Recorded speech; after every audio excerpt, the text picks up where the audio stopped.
such a strong night for you. Just, I'm sure it's got to produce a wide range of emotions, given that you performed so well, but you guys didn't come away with a victory. I mean, all I care about is wins.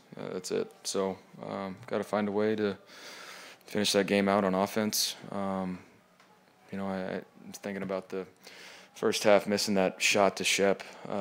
Should have been a touchdown. Ended up with 3 points, and I'm just replaying that one over in my head that maybe shouldn't have even been in an overtime situation. So, have to make the plays when they're there, and then in the second half, just got to take care of the football, and then got to finish on offense. What types of things are they doing defensively that made scoring in the second half so much more of a challenge? They definitely weren't playing as aggressive. They weren't pressuring as much, kind of dropping back and making us, you know, work our way down the field. But just, yeah, like I said, got to capitalize, got to keep the momentum going, and find ways to end up in the end zone. The touchdown to Mike, that may have been the most open he's been in his entire career. Can you talk a little bit about that play? Yeah, it's kind of shocked they left him one-on-one with those safeties that they have. But, yeah, he did a good job winning on not ideal coverage or leverage for that route. Yeah, and Mike being Mike, he had a big night. Baker, you look at the way this game kind of ended, how would you rank it in the wild, crazy games that you've been involved in? Because it looked like it was over a couple times before it was. Yeah, the back and forth at the end there, it's definitely up there. Yeah, it was a crazy scenario there. What were your emotions when you were going through it? Just back and forth.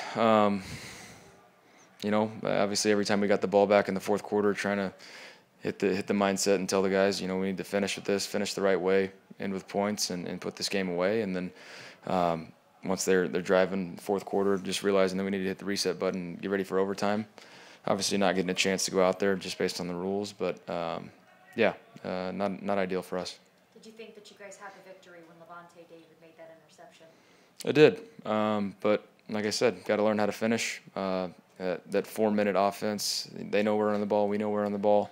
Got to find ways to make it work. We saw the way you guys rebounded after that loss to the Broncos with a tremendous game against the Eagles. I mean, what types of things do you have to do as a team to regroup with a tough one against New Orleans next? I think first and foremost, everybody needs to take this time to get healthy. We had a lot of guys go down tonight. We already were a little banged up, so everybody needs to be pros, take care of their bodies, and just regroup, get back to the basics, and just execute. And I think that offensively, that's what we'll look back at the tape and realize that we didn't exactly execute in the second half.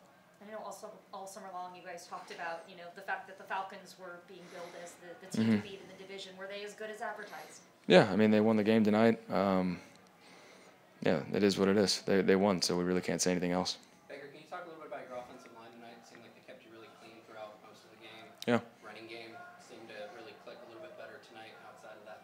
Yeah, definitely in the first half, everything was really working for those guys up front. Pass protection, run game. So, yeah, there was improvement in the areas we needed it, but in the critical moments, need to be better overall on offense, not those guys. Last week we didn't see you really throwing as much from outside the pocket, but it was like this week everything you were doing was on the run.